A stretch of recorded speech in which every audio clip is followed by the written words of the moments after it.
একটা জায়গায় চার বন্ধু মিলে কোনো একটা বিষয় নিয়ে তারা আলোচনা করছিল। আরে বন্ধু, বাড়িতে বড়ই অভাব, অনেক কষ্টে দিন কাটাচ্ছি।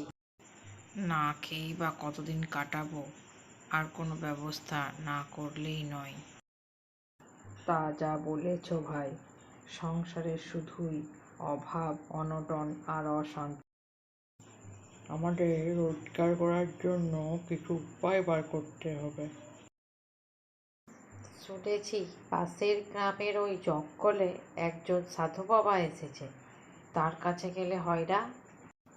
তাই চলো না, দেখি গিয়ে কোনো সুরাহা হয় কিনা। তারা চারজন মিলে সাধু বাবার উদ্দেশ্যে রওনা দিল।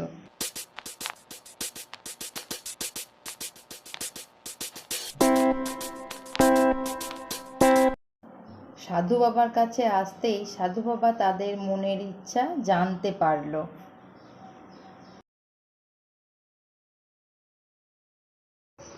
তোরা যে উদ্দেশ্য নিয়ে আমার কাছে এসেছিস সেই উদ্দেশ্য তোদের পূর্ণ হবে, কিন্তু তার জন্য তোদের একটা কাজ করতে হবে। কি করতে হবে আমাদের? এই যে দেখতে পাচ্ছিস, এখানে চারটা প্রদীপ আছে, এই প্রদীপ চারটা আমি তোদেরকে দেব।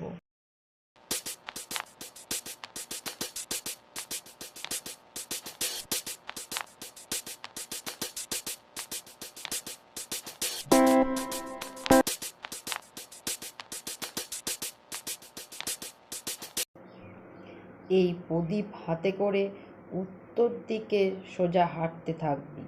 হাঁটতে হাঁটতে যেখানেই একটা প্রদীপ পড়ে যাবে সেইখানে খুঁজে দেখবি, তোদের রোজগারের উপায় বেরিয়ে যাবে। আর একটা কথা মনে রাখবি, কখনো অতিরিক্ত লোভ করবি না, লোভই মানুষের পতনের মূল। তারা চারজনে সাধু বাবার আশীর্বাদ নিয়ে যাত্রা শুরু করলো। তারা গ্রাম, জঙ্গল আর মাঠ পেরিয়ে হাঁটতেই থাকলো, হাঁটতেই থাকলো, হাঁটতেই থাকলো।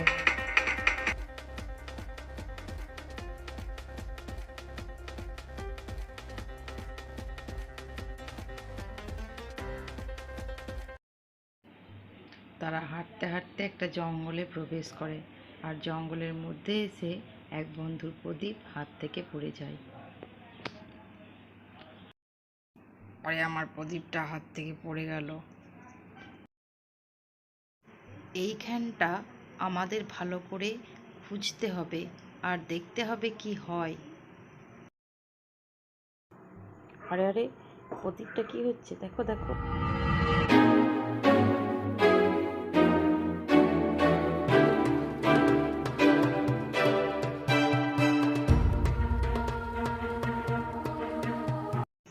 আরে এটা তো দেখছি একটা তামার খনি। চলো সবাই এখান থেকে তামা বের করে তামার ব্যবসা শুরু করি, এতেই আমাদের রোজগার হবে। চলো চলো সবাই চলো। এই দিয়ে কি হবে? আমরা তো আরো বেশি রোজগার করতে চাই, তাই আমরা এখানে আর থেমে না থেকে আরও এগিয়ে যাব। হ্যাঁ হ্যাঁ, চলো এগিয়ে যাই, এখানে আর থেমে থাকার দরকার নাই। না বন্ধু, আমি যা পেয়েছি আমি এতেই সন্তুষ্ট। আমি আর তোমাদের সাথে এগোতে চাই না।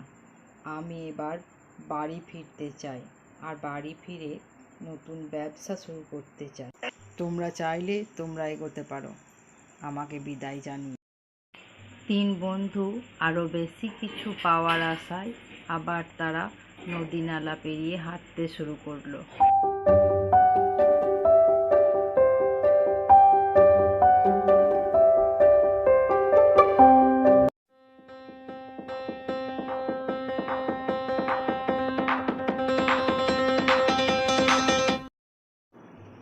এবার তাদের তিন বন্ধুর মধ্যে এক বন্ধুর প্রদীপটা হাত থেকে পড়ে গেল।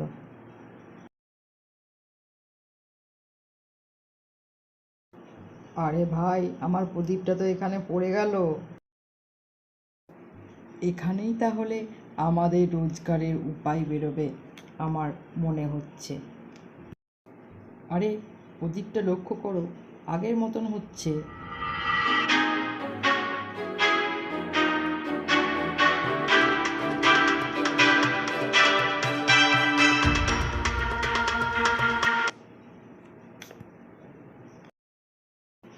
আরে, এটা তো একটা রূপোর খনি বলে মনে হচ্ছে।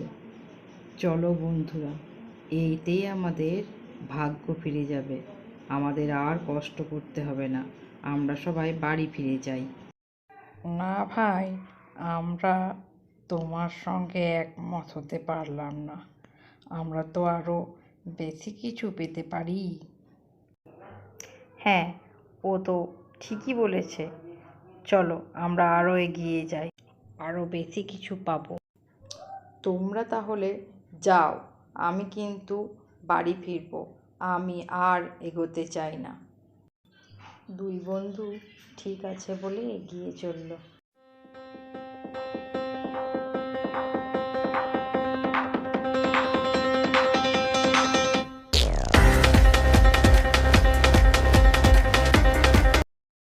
তারা হাঁটতে হাঁটতে একটা জঙ্গলে প্রবেশ করলো। বন্ধু, প্রদীপটা।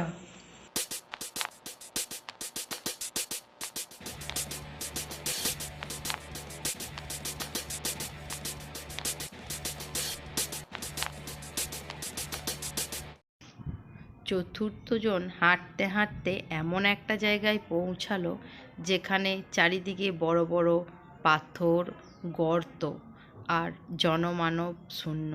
এমনকি কোনো প্রাণীরও দেখা নেই। শুধু পাথরের ওপর বসে আছে এক ব্যক্তি, যার লম্বা চুল, লম্বা দাড়ি কষ্টে জর্জরিত। তার মাথায় ঘুরছে একটা চাকা, আর মাথা দিয়ে গড়িয়ে পড়ছে রক্ত। চতুর্থজন ভয়ে আঁতকে উঠল। আপনি কে, আর আপনার এমন দশা হলো কি করে? এই প্রশ্ন করার সঙ্গে সঙ্গে ওই ব্যক্তির মাথার চাকাটি চতুর্থ ব্যক্তির মাথায় এসে বসল। সঙ্গে সঙ্গে চতুর্থ ব্যক্তি চিৎকার করে উঠল, আ!